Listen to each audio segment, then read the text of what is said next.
Hey guys. I guess I need to get my phone holder and we need to get some, is my glasses breaking? Ice water. Because I'm thirsty, y'all. I'm parched. And so far I've got the movers hired, and I have got, excuse me, Jetta. Sorry, baby. And I've got the Entergy hooked up for November 7th. Now I have to get renter's insurance. Hey, Margarita. What's up, girl? And 2 money orders. And then I will be good to go. We're moving in Monday, you guys. Monday. I gotta know, do you, girl?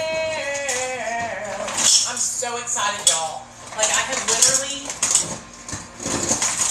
cry, that's how excited I am. Okay? I am, like, literally so happy.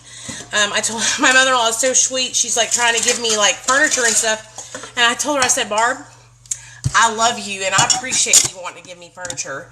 But this is my new house. I'm buying myself a new couch. I'm buying myself some new end tables. And I specifically told Neil, I said, Neil, I don't want to grab odds and ends from everybody's house. Okay? We're not living like that anymore. We have worked our way up to where we can buy ourselves some nice furniture and all that good stuff. You know what I'm saying? So I've been looking at couches all online, and I have been looking at some like stands to hold my TV and stuff like that. And then I'm also gonna, I think we might put the TV on the wall. I'm not sure. I have to see what the landlord says, what the people say there. But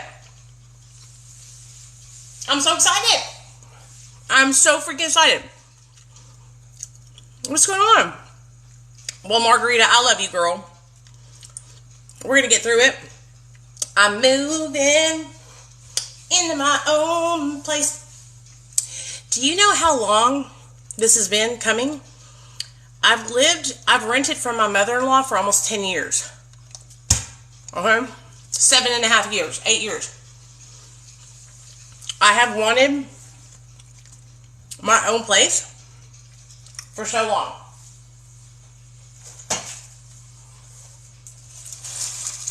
But we just weren't really in the financial position to do it for the longest, you know? And we finally got to that point. And guess what, y'all? Y'all are going to be mad at me because I have so much good news to tell y'all. Okay? I'm never boasting or bragging. Please know that, all right? I'm never boasting or bragging when I tell you guys this stuff. So we got approved for the apartment. I started my recovery coaching counseling certification last night. Turned in my first essay. I had to write an essay about why I wanted to be a recovery coach or substance use counselor. So I wrote a 500 word. It was more than 500 words. Y'all know me. I can't get nothing out in 500 words. But I wrote an essay sharing why I want to be in a helping position like that. Then I got approved for my apartment. Then I just got my Entergy hooked up, and guess what? They waived my deposit fee because I have good credit.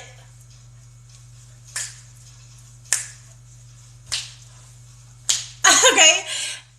And I got a raise.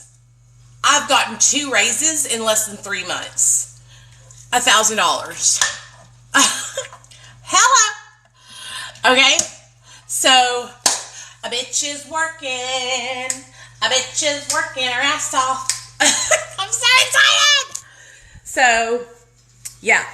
I am working really hard, you guys. And my boss even said, he goes, keep up the good work. keep up the good work and I will keep paying you. You know what I'm saying? And so that has helped my family out so much. For those of you guys that don't know, I have a son, you know, I have a kid, and me and my husband were both basically destitute when we got sober. We had no money, no credit. I had no vehicle.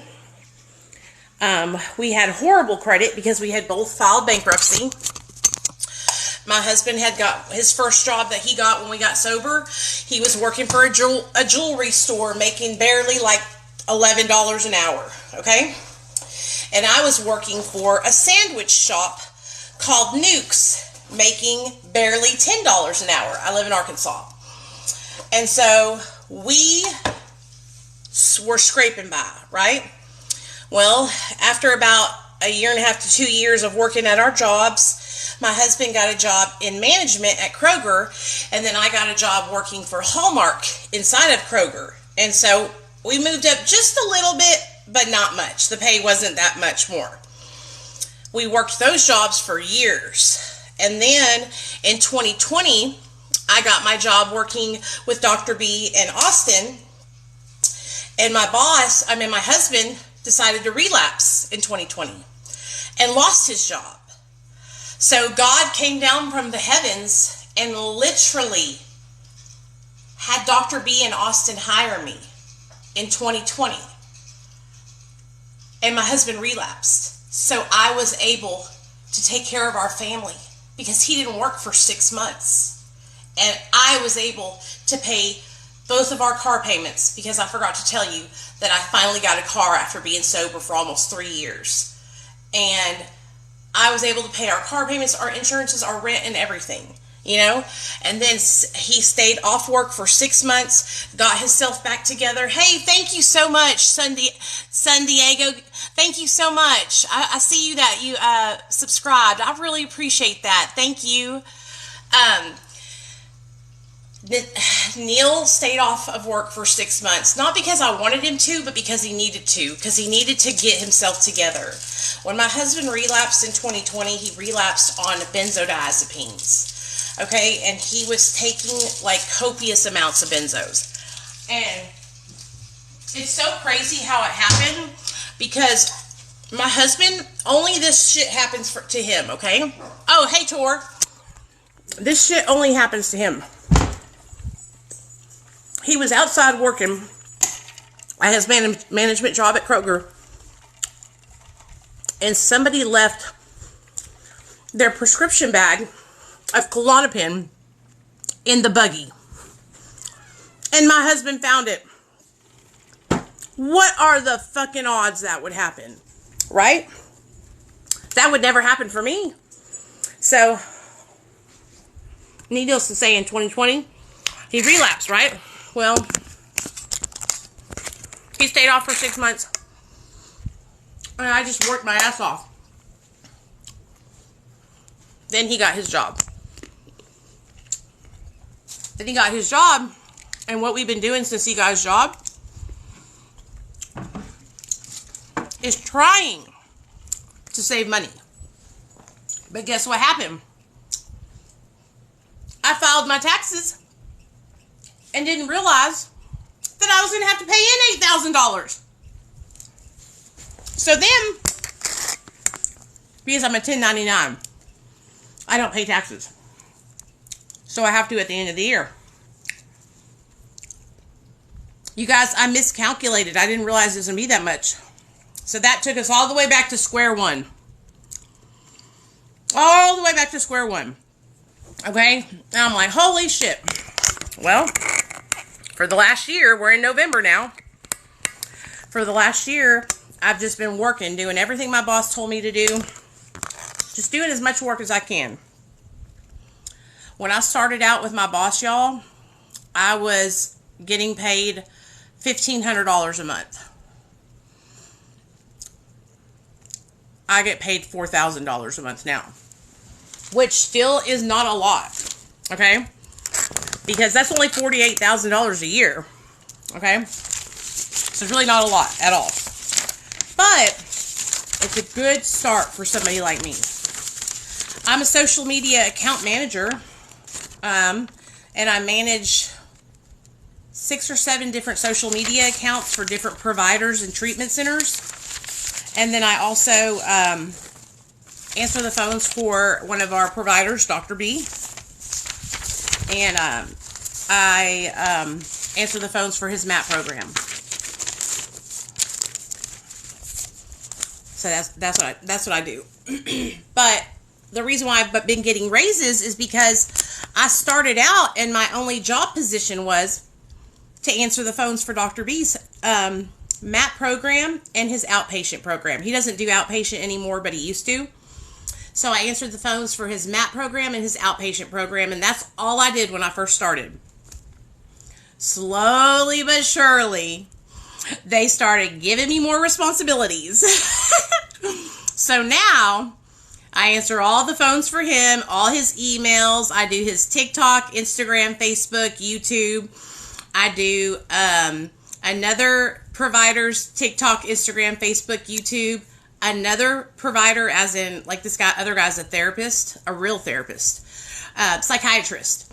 I do his social media. I do we have a bunch of clients, and all of our clients are either doctors or therapists or lawyers or business owners or psychiatrists. And so we help them build their social media. Hey, G, you need a job to do intern hours?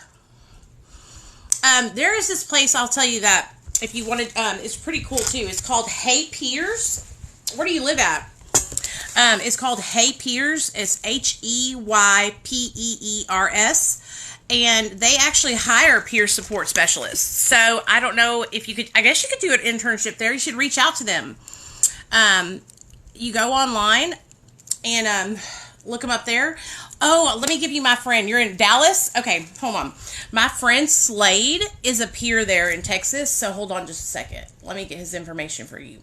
Reach out to him, and I bet you he can help you, hook you up. He owns a sober living and shit. Stacy, I love my job. It's perfect for me. I wake up every morning, you guys, and I get up at 6 o'clock with my son, drop him off at school. I come home, I get on my computer, and I post across all their social medias, all their videos I post, because the company I work for, we film their videos, we edit their videos, we write their whole we tell them how to make their content strategy. We literally make their videos. They're just in front of the camera. We tell them what to say, what music to use, everything. And then we edit them, and then we, I post them, and I check their messages and all that stuff. So let me look up, I'm in Little Rock, Arkansas. Slade is in Texas, though. Okay, so his name is Slade Skaggs, okay? SLADESKAGGS. If you follow me on Facebook, just send me a DM and I can send you his Facebook. But he's really cool. He can help you out. I've been a silent watcher of you for a while now. I just want to let you know you're... Thanks, Nikki. I really appreciate that, girl. For real. Thank you for so much for the support. No, I'm at my mother-in-law's house, you guys, because I am moving. All my stuff is packed. All of it is in boxes. And I am moving into a new place Monday. So your girl's finally getting out of that fucking house and getting her own place. Me and my husband have been renting for my mother-in-law for 7.5 years, okay? And God loved my mother-in-law. I love her. But that house is too big. It's older. And it's too much responsibility. So now I'm moving into the cutest little apartment. Our apartment has a garage where we can park our cars inside of. It's got one of those huge wiggly pools. Yeah, I'm upgrading. This is an upgrade for me, you guys. I know you're probably going, what? You're moving from a 2-story house into an apartment? You guys, this is a huge upgrade for me. You know why? Because I will be able to style things the way I want to. I get to buy my own furniture. Do you understand something? Me and my husband, I'm gonna cry. Me and my husband, we got one of our couches off the side of the road. When we got sober, we were driving down the road, and somebody had put an old leather couch out on the side of the road. And I said, pull over. And we went and looked at it, and we were like, that's really not that bad, you know? And so we threw it in the back of his truck, and we brought it home.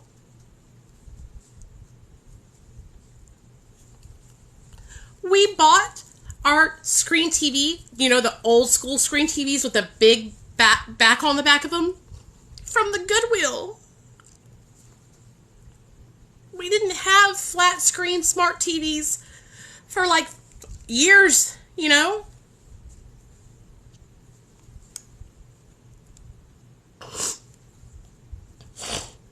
That's why I'm trying to explain to my husband. I said it's so important to me that I get to decorate this place and I get to buy my own furniture. Like, it's very important to me. It's special to me. You know, it's special to me. I've never, ever had my own place where I get to buy furniture that matches. I don't have to take hand-me-downs and odd pieces and ends from my mom, my mother-in-law, off the side of the road, the Goodwill.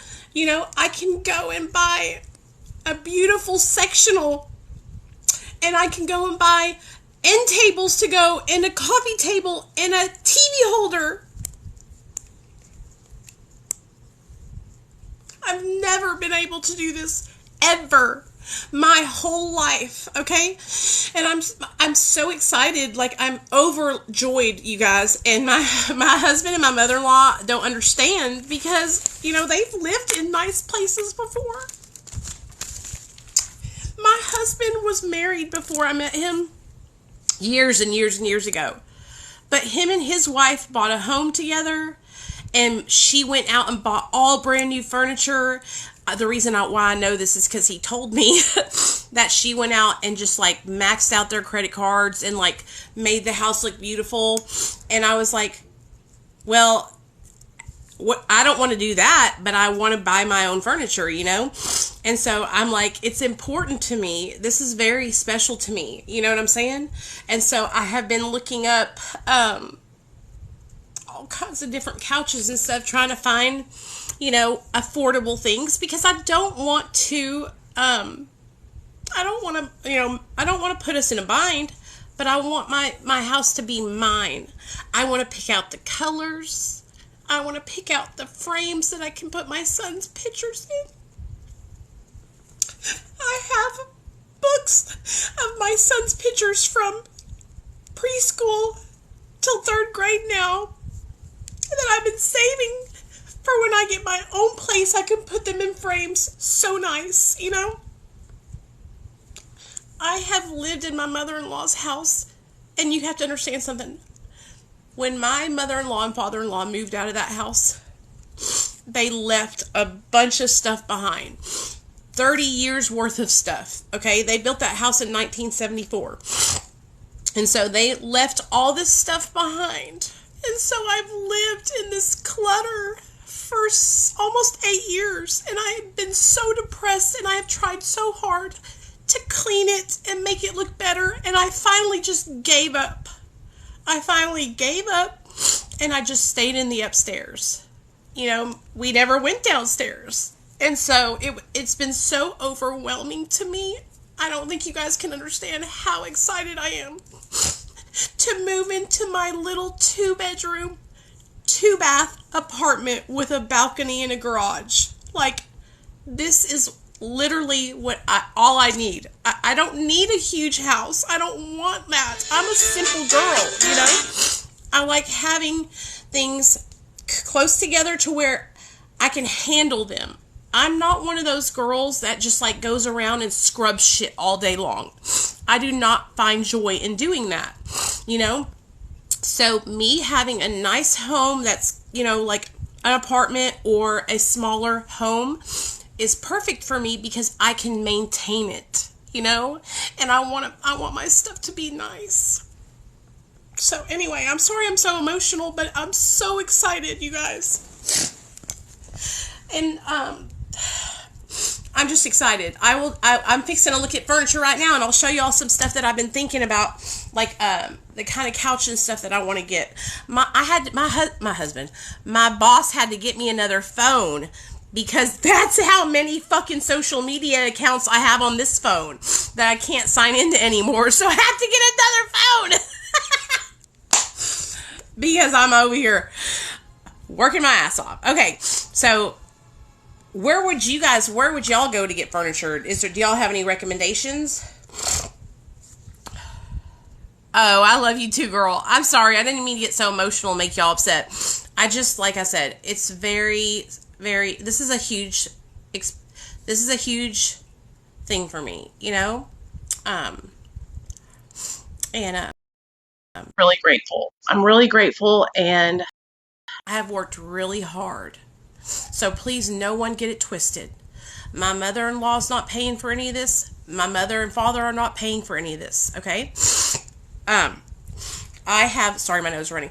I have worked my way up from the bottom. I was working at a sandwich shop. Then I got a job at Hallmark. Then I got my job with Austin.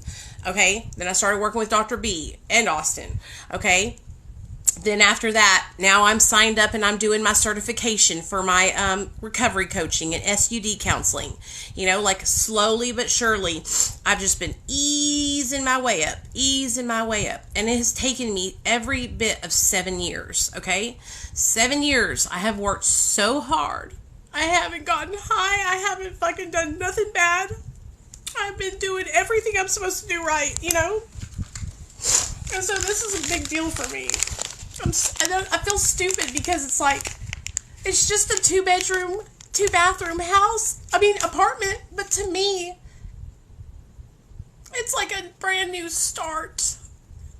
It's like I'll be able to make my son's room cute.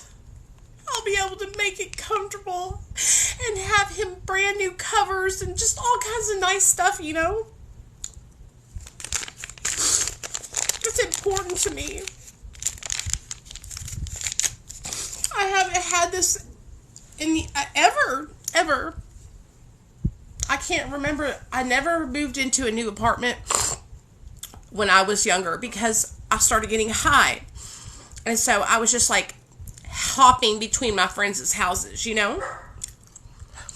The only place I ever got that was like my own was a trailer. And it was a nice trailer. Nothing wrong with trailers. But again, I couldn't buy nice furniture. I had to get odds and ends and pieces from everybody, you know? And you guys, there's nothing wrong with that. Like, I totally have been there my whole life. But there's something special about being able to go out and buy you a nice couch and a love seat and a recliner that match. It's, to me, and I know you normal people are probably going, everybody buys couches that match. What is this girl talking about? This is what it's like for people that, you know, struggle with addiction or have gone through poverty and have not had the opportunity to do these things. You know, it's like a huge thing for me.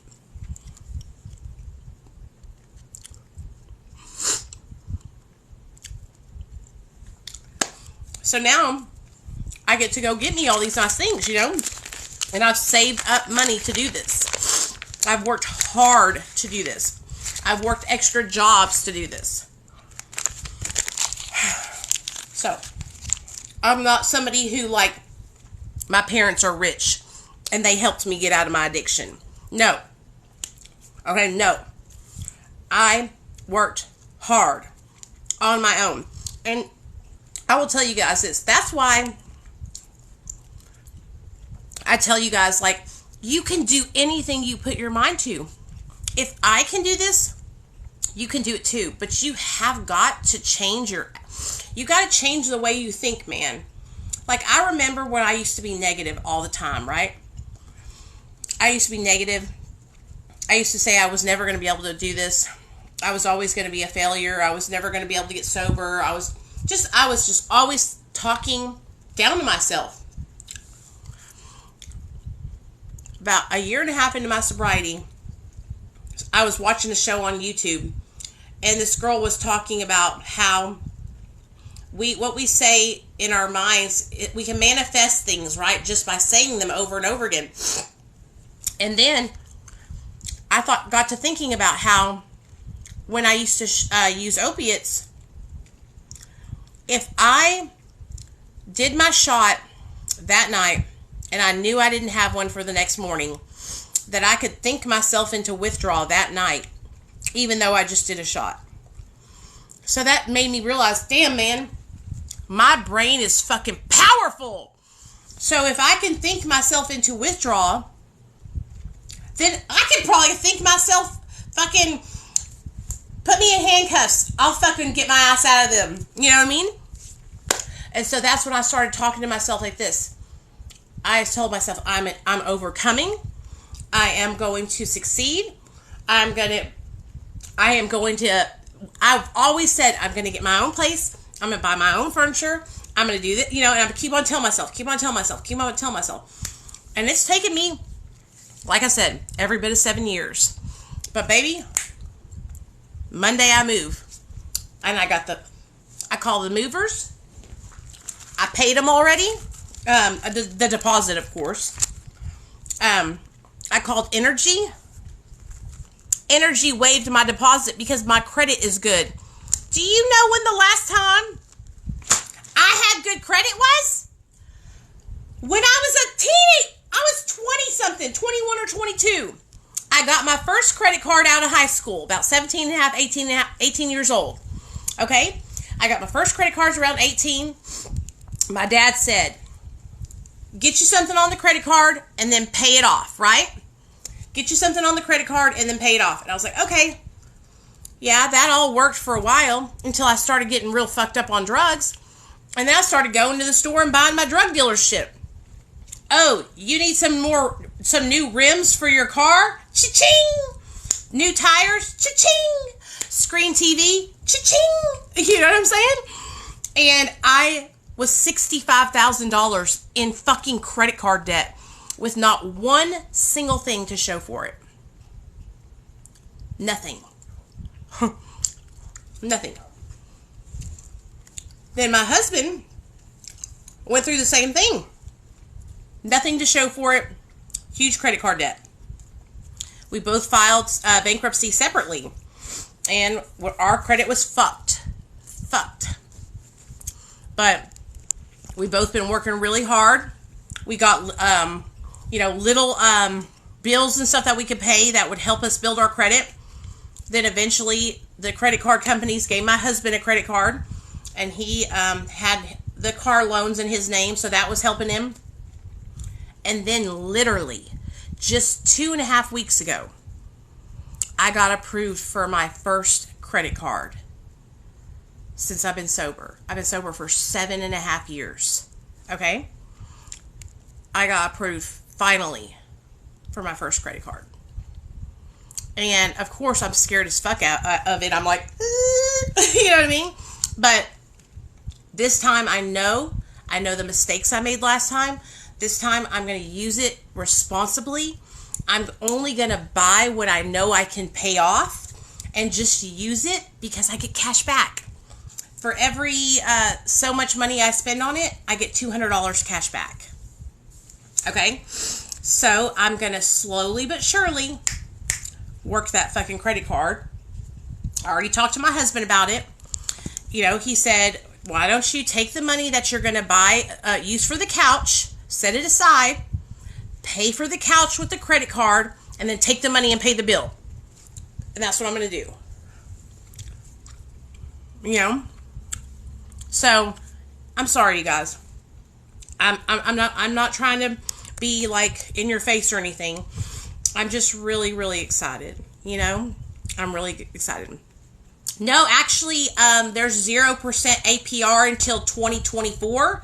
And that's exactly what I'm going to do, is use it before 2024 so I can get that back. And then I probably will just keep it for emergencies. Like I said, it's a city MasterCard or something like that. It's got a pretty good high $5,000 credit card limit on it, but I won't use that much of it. I'm not even trying to spend $1,600 on a couch. Like, I'm literally looking for like couches that are like $700, $500. You know what I mean? Like, I'm still, even though I can buy that kind of couch, I'm still looking for like super affordable shit. Already been there, Stacy. Been on Big Lots all day today, honey. You already know. You already know. And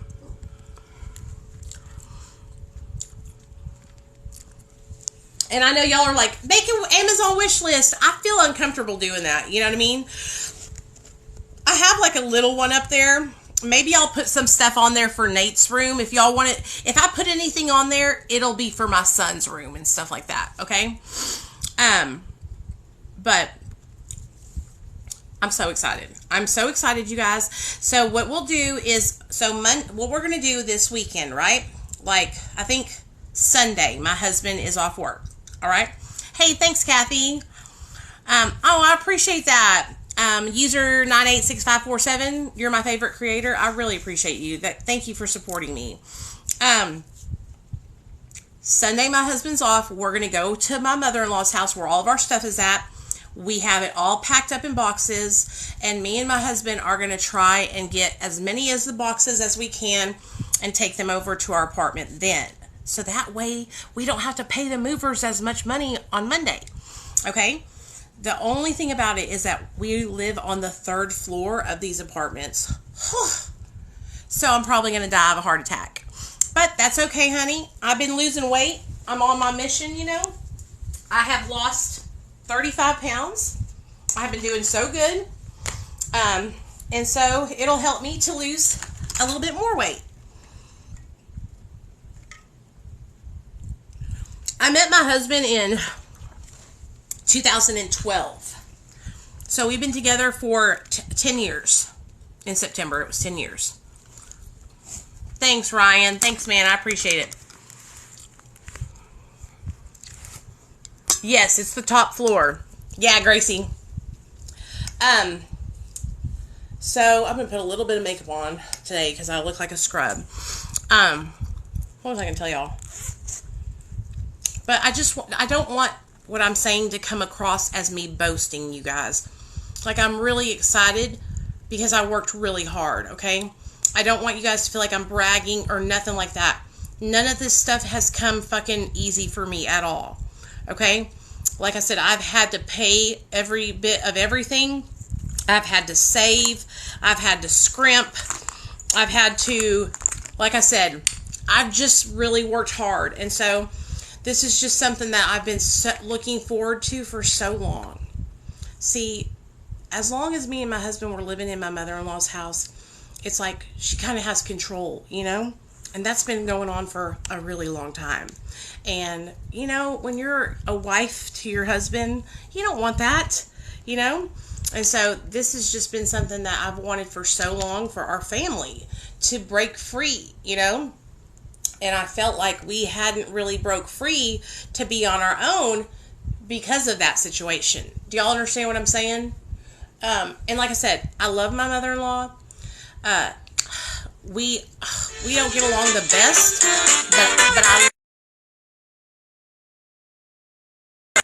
but we don't get along the best, but I love her, you know? Yeah, what's up, Stacy?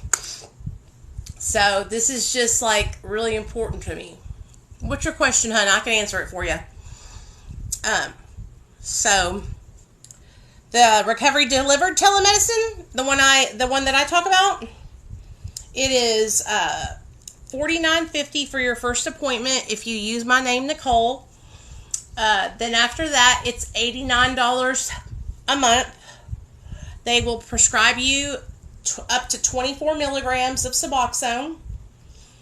If you are on a benzo or you smoke medical marijuana, that's fine, as long as you're getting that from your other provider. You can't get it from them.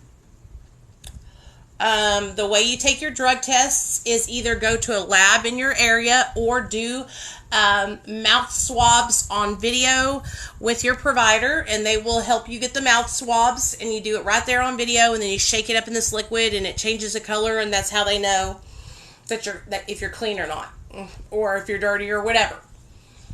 If you let's say you relapse and you come and you let them know, hey, I relapsed, they're not going to kick you out of the program. They give you like three strikes, I think. Maybe more than that. It just depends on like how long you've been in the program and, you know, your rapport and all that stuff. But they usually give you about 3 times. And then, you know, if it gets really bad, then they have to let you go. Then, you know, that's how it is. But what else? Do you have any more questions? Yes.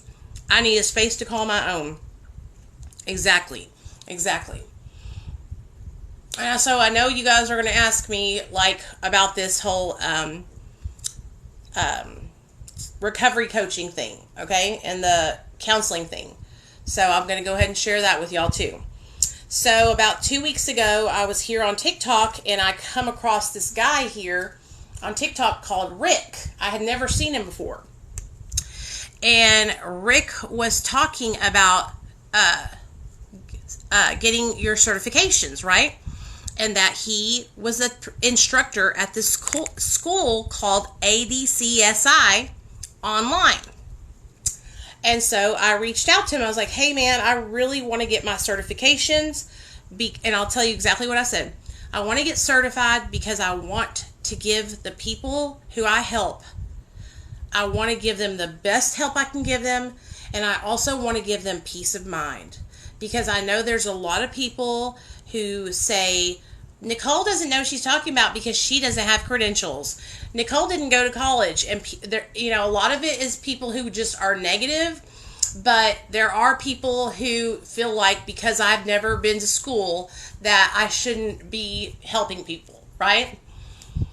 So the big motivator for me doing this is because I want to give my viewers and my people I help peace of mind, and I want to be able to provide a better service to them, right? And so he was like, yeah. So then he told me how much the courses were, and, you know, I'm moving. So at that time I was like, hey man, I'm getting ready to move, so I can't afford it, but I will hit you back up when I can, right? Well, a couple of weeks go by, and I talked to my mom, and I talked to you guys. My girl Jessica sent me $100 to help me out. Somebody else sent me like $50, and I went ahead and I paid for the course, which was $3,600. So I paid $1,000 down, okay, and then I can just pay payments now. And it's a 12-month course, okay? And I get to pace myself. Nobody rushes me or tells me when to do the courses. All right? I do it on my own time. And I have the instructor's cell phone number and email so I can talk to him anytime if I need help. And so far, so good. I started my first course last night in personal development and growth. And a lot of the course was talking about counselor burnout. Isn't that crazy, y'all? Because y'all know how I am. I don't have counselor burnout. I have social media recovery helper burnout. And so it was talking about how, you know, like you need to make sure that you're like not pouring from an empty cup. And that you are, you know, getting your recovery away from your job, away from what you do, you know, online, and doing your recovery separately, so that way you are filling your cup up, and then you don't come and try to help your clients and then end up giving them like bad suggestions and causing them harm because you're burnt out and you're just not at your best, right? And then I had to write an essay. Y'all, I had to write an essay. Do you know when the last time I fucking typed up some shit like that? A 500-word essay about why I wanted to become certified. And so I'll go ahead and tell y'all what I wrote, because it's basically a story. So what I wrote, I typed up, was in 2016, I got my 1 year sober. And I'll never forget it. I went to my sponsor and I said, Spons, I got 1 year sober and I want to tell my story. Can I tell my story? And my sponsor said, well, yeah, you can tell your story. Why don't you call the treatment center that you graduated from and see if they'll let you come speak? And so that's what I did. And they said, yeah, come on back, Nicole. So I went to the treatment center. I was so nervous, you guys. I had 1 year sober. And I went up there and I was like, I just know I'm going to talk for too long. And I went up there and I told my story, and I was on there for like an hour and 30 minutes. You know, you're only supposed to be up there for like an hour. Well, when I looked up from that hour and 30 minutes, I had tears just streaming down my face. And I looked up and there was so many, 30 people, 30 sets of eyes, right? 60 eyeballs. And everybody had tears just streaming down their face. And I was like, oh my God, this is what I want to do for the rest of my life. I want to help people. I want to help people by sharing them within my life. What I have been able to accomplish. And this is before I had really even accomplished anything. I just had my little 1 year sober at that time, you know. And I remember I stepped down off the podium thing, and I was like, group hug, and then all the kids, and there was 50-year-old men, 30-year-old women, all different ages of people that were in this rehab, all surrounded me, and we all hugged. And I remember it, like right then in that moment, I was like, I want to help people. I want to speak and share about what I've gone through and to help other people. And I was like, this is like literally what I want to do, right? I remember coming home and telling my husband, like, I want to help people, you know? And I told him, like, how it felt and my experience and how, you know, how so many people were coming up to me and telling me that they could relate to my story and that, thanking me for being honest about some stuff that's really hard to be honest about. Like, using drugs while I was pregnant. And I was so grateful that people like gave me a chance and actually didn't judge me, you know. It was so amazing. And I talked to my sponsor about that, and she was like, you would be amazing at helping people, you know. And so I had worked through my steps with her, and then we started going through the 12 and 12, and I just kept on doing what I was doing. But I was like, I'm going to tell my story, and I'll tell my story online, right, on Facebook. And so I started sharing on Facebook, and I'll never forget it, you guys. I was on Facebook, and I was so excited, and I was telling my story, and I came to the part of the story where I got on Suboxone. And I have never been somebody who lies about my journey. And I remember sharing about getting on Suboxone, and I was literally shunned. And they laughed at me. They told me I wasn't in recovery. They told me that I was basically on heroin. They told me, I mean, it was horrible. It was the most horrible experience I've ever had in my life. And these were recovery advocates on Facebook that I looked up to. This was in 2016. Okay, so I left and I deleted my account on Facebook, and I built an account on YouTube, and I started talking about my story over there and being honest and sharing about my journey, you know. And that's where it all took place, that I was able to actually connect with other people that understood. Because here's the thing, you guys, I've been in and out of AA all my life, okay? I have been to 7 treatment centers, 5 or 6 different detox centers, so many sober living centers, so many, okay? Prison, jail, you know? And I did the 12 steps every time. And for some reason, y'all, I just couldn't stay sober with that. You know? No, Stacy, it didn't come through, baby. I couldn't stay sober with only the 12 steps. So, and I tried. I worked the steps. I had a sponsor. I was going to meetings. I was chairing meetings. I was going to conventions. I was praying. I had a relationship with God. Like, I was doing everything they told me to do.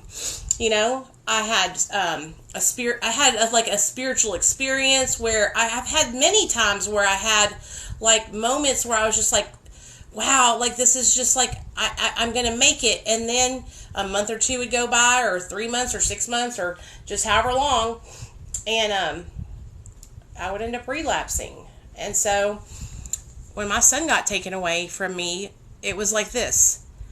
If you relapse, because we know that you have a past history of drug addiction, and we've already caught you eating Xanax bars in the treatment center, we'll terminate your rights.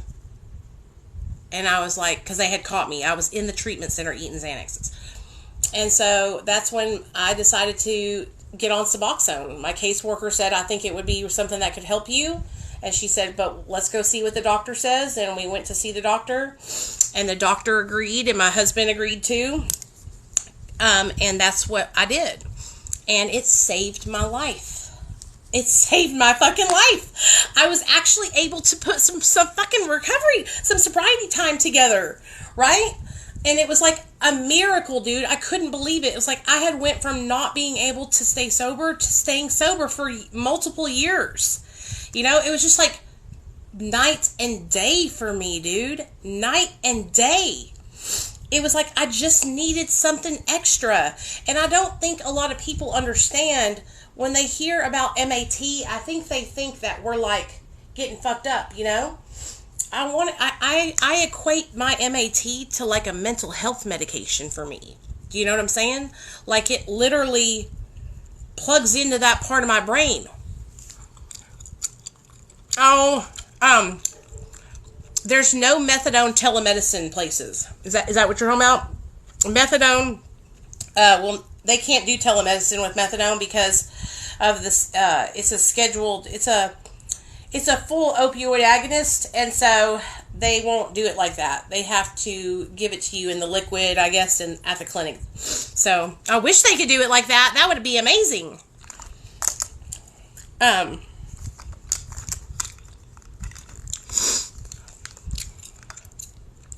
Oh, does Suboxone and methadone work the same? They're similar, but not. I'll explain it to you. I've been on both of them. So, first of all, getting on methadone is a lot easier because you can just start taking methadone. You don't have to wait like you do with Suboxone. So, with Suboxone, you have to wait like a certain amount of time until you're in withdrawal, so that way you can transition from whatever opiate you're on to subs, right? With methadone, you can just jump right on to your methadone from fentanyl, okay? Also, methadone is like I said, a full opioid agonist, and Suboxone is just a partial one, okay? Suboxone, buprenorphine, has a higher affinity to the opiate receptor, and that's what makes you not be able to get high on other opiates, so that's how that works. Methadone, is the same way. It blocks you from being able to get fucked up on other opiates, right? Because it has a higher affinity to that receptor, plugs into it, so the other ones can't. It's a liquid, and they dose you daily, and then you have to work up to take homes with methadone. With Suboxone, you can, get a 30-day supply of medication and go home. And that's why a lot of people get on subs, because of the convenience. You know what I'm saying?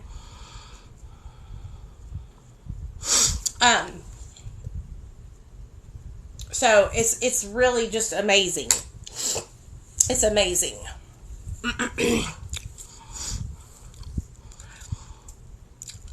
Oh, Ninja, are you upset because I told your ass that the only person that can invalidate your recovery is you? Are you upset? Here's the thing, okay? A lot of us have done a lot of damage to our brains, and there's some people, I'm just going to be straight up with you guys, who, my brain was fucked up. It's just now starting to fire, right? Halfway, right? And I still am struggling. Do you know how much Suboxone I'm on?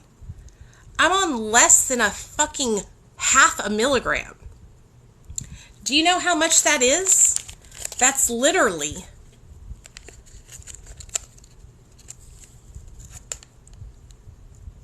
like that much of a 2 milligram strip.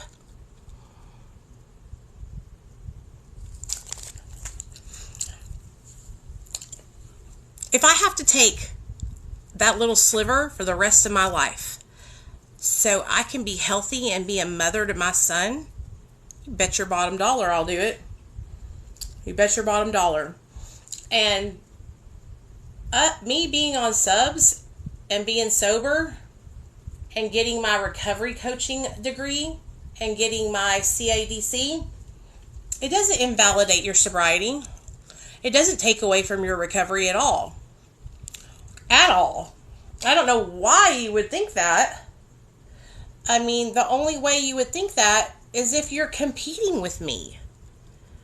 And we're not in competition. The only person that I'm competing with is me. I'm trying to beat the Nicole from yesterday. Do you know what I'm saying? I saw a video on your page about paying for syringes. Where I'm from, it's all free. Oh, Myra, yes, girl. That's how I caught hepatitis C, girl, because they wouldn't let me, they wouldn't give us the syringes at the pharmacy. Isn't that horrible? Are you talking about a syringe exchange here in Arkansas? I don't think there is one here in Arkansas. If there is one, it's like really small and not well known. I have to look it up. I honestly do not know if there is one. I don't think so. And listen to me, I'm not trying to be mean to whatever his name is, Narcissist Ninja, but like, the only way that you feel that your recovery is invalidated by somebody that is on MAT or on mental health medications or whatever is if like you're comparing yourself or your sobriety to them. You know what I mean? Like, we have all had to go through a lot of shit to get to where we're at. Okay? We have all been down through there. Like, we've all know what who all in here has not withdrawal? Anybody not gone through withdrawal in here?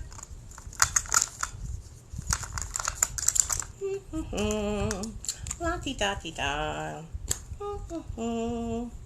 Yeah, that's what I thought. We've all been through fucking debilitating withdrawals, okay? Going through withdrawal is not a rite of passage to sobriety, okay? It's just like an inconvenience, right?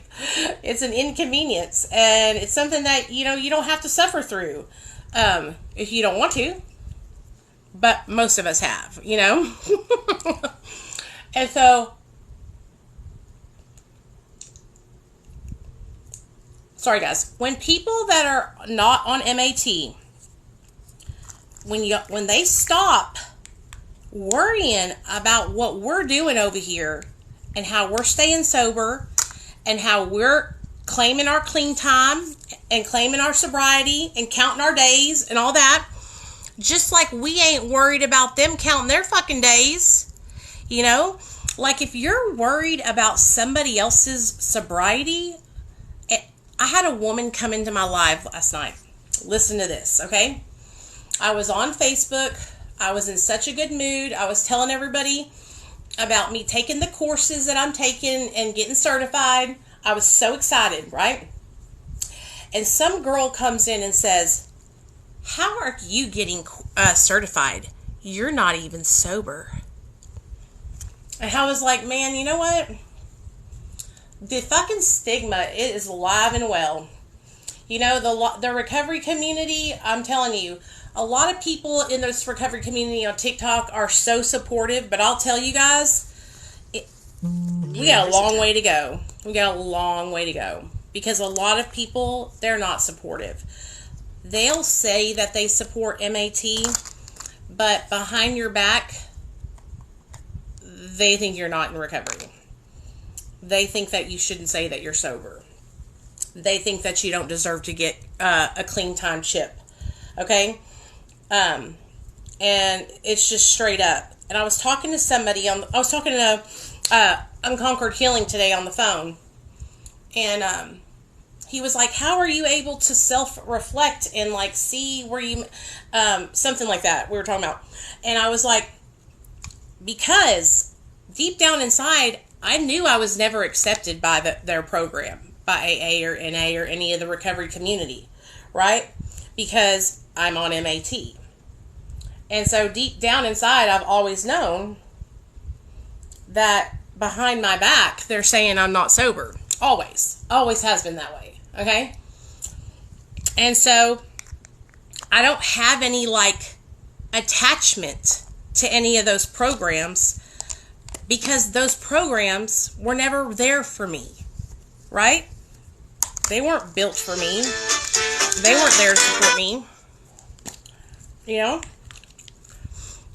The attachment that I have to a program would be the MERA program, which is, you know, Medication Assisted Recovery Anonymous with my friend Jeff, who created it. And we created like a whole community of people in 2020 when the pandemic hit.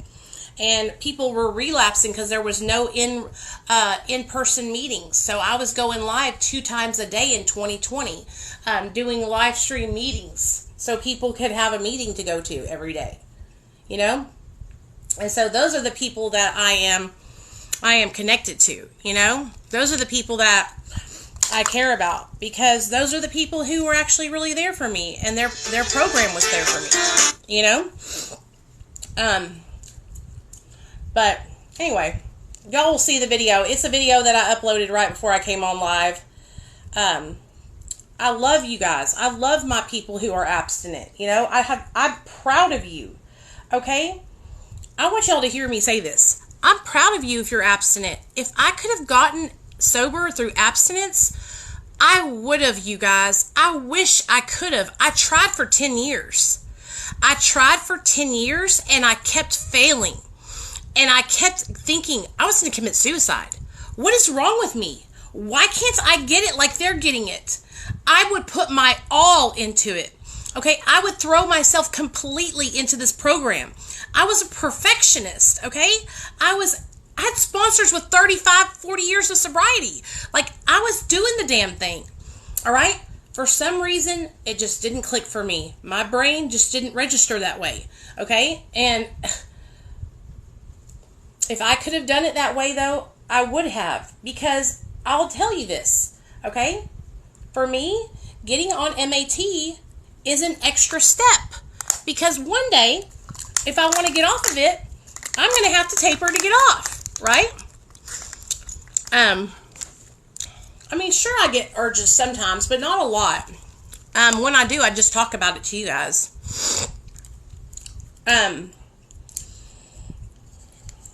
You know what I'm saying? I just talk about it to y'all. But anyway, if I was abstinent, you guys, I would be cheering the people that were on MAT. I would be cheering for them so loud and telling them that I'm so proud of them for choosing to try to do something to change their lives.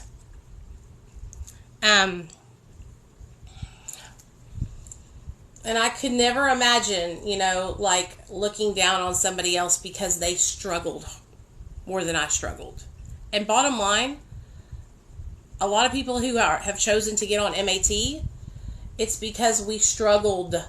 We were unsuccessful the other way.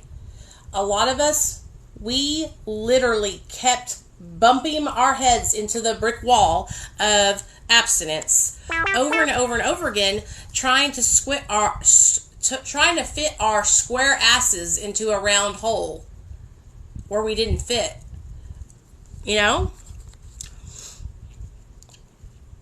And that's what I don't get. Like, why would you want somebody to continue trying something over and over and over again? Isn't that the definition of insanity?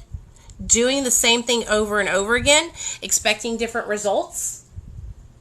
Why would you want somebody to continue going in and out of $30,000 residential treatment programs? Oh, I know why. Because it's money. That's what it is. People that are on medication-assisted treatment, they're not relapsing every 6 months to a year, so they're not filtering through the residential treatment programs 2, 3, 4, 5, 6, 7, 8, 9, 10 times a year. Medication-assisted treatment. Suboxone, methadone, Sublocade.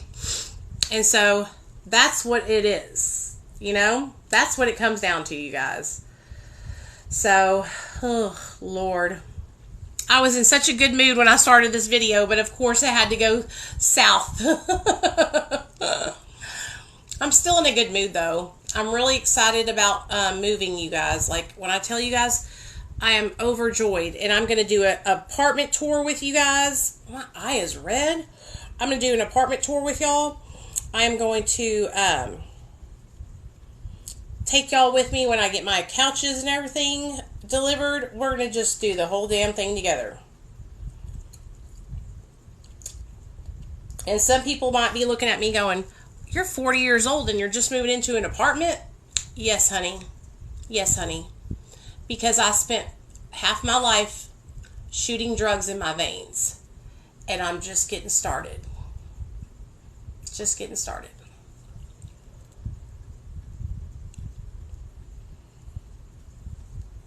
So cut your girl some slack. I love y'all. Bye.